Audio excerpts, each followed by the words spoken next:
Good morning mga tol. Supposedly 'di ba yung Tagaytay vlog sana yung i-upload natin kaso natuwa kasi ako sa naging itsura nitong Nissan Terra natin. Kaya ito muna yung inuna kong i-edit. Kasi nga na-excite din akong mapakita sa inyo yung transformation nito nung pinalitan namin ng bagong gulong. 'Di ba naalala nyo sabi ko sa vlog 1 namin na pag naka 1,000 kilometers na tong Terra, papalitan nga namin ng gulong. Kasi nga ang liit niyang tignan para sa SUV. Papunta nga kami ng Quezon City kasi nga dun yung shop na napili namin. Dito kami dumaan sa may Santa Mesa, papuntang Aurora Boulevard. Ayan, ito sa Aurora Boulevard na kami. Dito sa may kanan, dito yung SM Santa Mesa eh. Pero may pupuntahan muna pala kaming unang shop dito sa may West Avenue kasi nakita rin namin na maganda yung offered nilang services tsaka trusted yung shop na yun kasi lagi ko siyang nakikita sa Facebook tsaka sa TikTok. Ito, andito tayo sa may ilalim na nung Skyway. Yung dire-diretsong papuntang NLEX. Tsaka buti pala hindi ganun ka-traffic nung umalis kami ng ganitong oras. Ano na to eh, after lunch na to eh. Baka mga 1 PM na siguro to. Dito tayo sa may stoplight na to ng Quezon Ave. Kakanan na tayo dito. Dire-diretso lang lampasan natin yung Fisher Mall. Parang nagka-canvas lang din muna kami ng tires dito. Titingnan namin kung saan yung mas mura tsaka kung anong shop yung may mas magandang offer. So nagtingin muna kami, nagpark muna kami saglit. Tapos nag-inquire lang kami, nagtingin-tingin na kung ano. And may nakita nga kami ditong gulong kaso 265 lang siya. Hindi siya ganun kalaki. Ang hanap kasi namin is yung 285 para malaking tignan. Kaya din pala hindi kami dito kumuha ng gulong kasi hindi pala sila nag-accept ng trade-in. Hindi na rin naman namin magagamit tong gulong na to tsaka tinatamad kaming magbenta, parang less hassle na rin sana kaya lumipat na lang kami dun sa may Commonwealth na shop. Kaya ang napagplanuhan namin, dediretso na lang kami ng Commonwealth dun nga sa may R&H na tire shop. Dito tayo sa may Quezon Ave. Nandito na tayo sa may Quezon Memorial Circle, tapos kanan lang tayo dito sa may Commonwealth. Ngayon na lang ulit tayo nakadaan dito. Parang before pandemic pa ata yung last na drive ko dito. Kaya siguro marami na ring bagong kayong structure dito, mga bagong gawa. Yan, naalala ko pag nagbabike ako dati, dito rin kami dumadaan sa UP. Dire-diretso yan. Ito sa may Sandigan Bayan na kami, dire-diretso pa. Yung ano pala kasi, yung R&H Tire Supply, ano siya, bago siya makarating ng LTO Novaliches, sa dulo na ng Commonwealth eh. Meron dong U-turn na bago makarating ng LTO Commonwealth, bago U-turn ka na. Kasi yung shop nila nandito siya sa may kaliwa. Pag galing ka ng Quezon Memorial Circle, ayan ito, yung R&H shop yan. Sa kabila nga lang siya, kaya mag-U-turn tayo dito. Yung pinakaunang U-turn, ayan, balik lang tayo, tapos ito na, makikita nyo na kagad yung shop nila. At tsaka swerte namin pala kasi nga wala masyadong tao nitong oras na to. Kaya pinapasok kagad kami nung may-ari. Pagpasok mo, marami kang makikitang mga tires and mugs na binibenta. Tapos tamang video lang din tayo nung sasakyan para makita natin yung itsura niya before. Tsaka para makumpara natin. At tsaka madami silang brand ng mugs na binibenta dito. Merong Black Mamba, Rhino, tapos may Volks Racing din sila. Ito pala yung napili namin na gulong. Bridgestone two-wheeler na all-terrain 80002. Ang size niya is 285 by 60 tapos R18.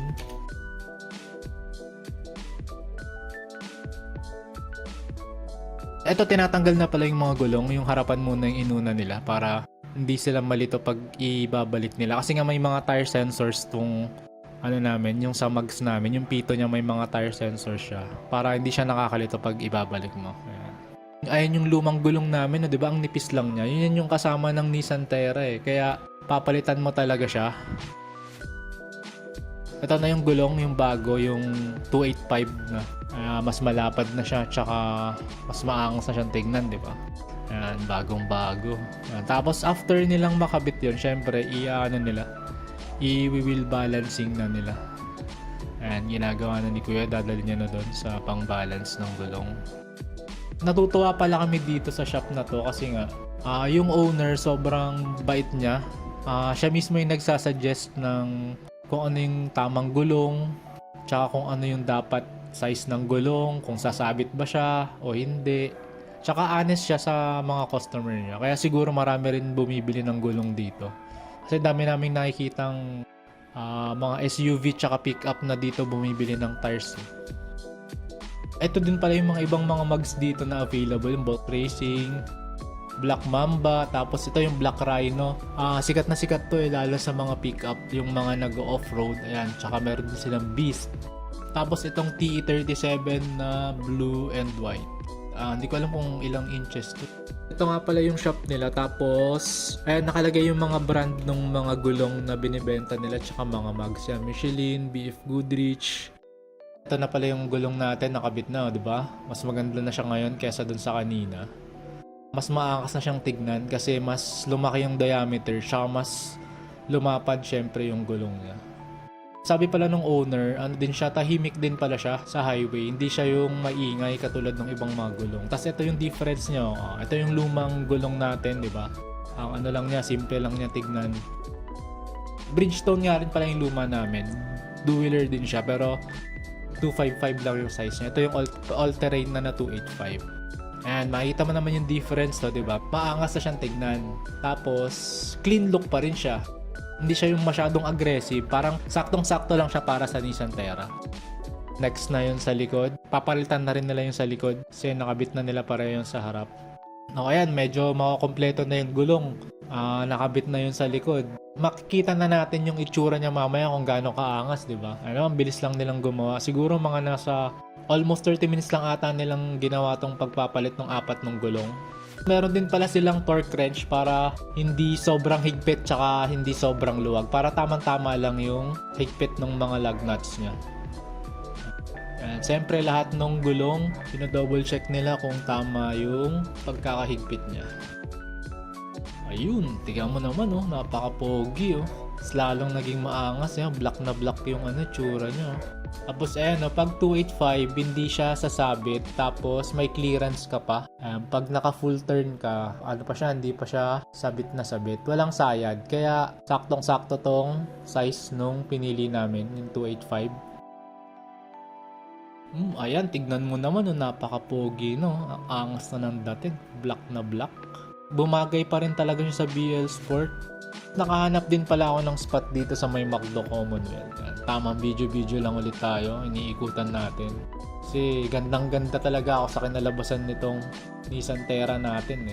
Dito sa kabilang side naman tayo. Diba? Saktong-sakto lang, wala siya yung white decals na nakalagay na Bridgestone para stealth pa rin siyang tignan.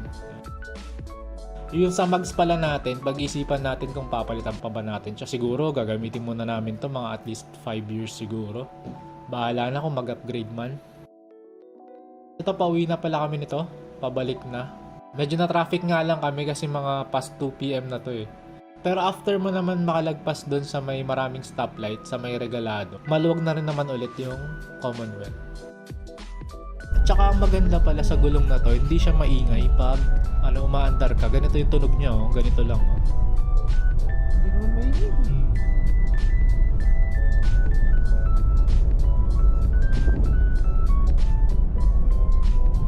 Tahimik lang siya, di ba? Hindi siya yung parang may rumble strips. Di ba? May mga gulong kasing ganun parang ang ingay niya pag tumatakbo na ng mabilis. May nakasabay din pala tayo ditong Nissan Terra din na black din. 4x4 siya na BL. Tsaka meron din Nissan Terra dito na VE, white naman siya. Ganda rin tignan ng VE simple lang din. Ayan yung base model ng Nissan Terra, yung Nissan Terra VE.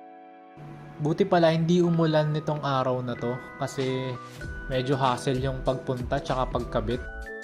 Medyo malayo din kasi sa amin yung Commonwealth nasa siguro almost 30 kilometers din yata, papunta pa lang.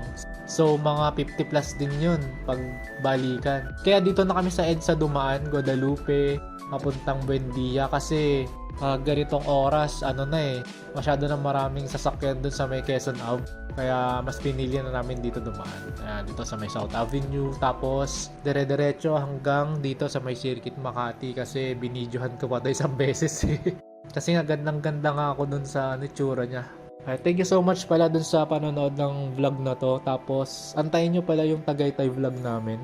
Yun na pala yung susunod na i-upload ko. Tapos, pag hindi pa kayo nakapag-subscribe sa channel namin, mag-subscribe kayo. And abangan nyo pa lahat yung mga next na pupuntahan namin. Thank you. Bye-bye.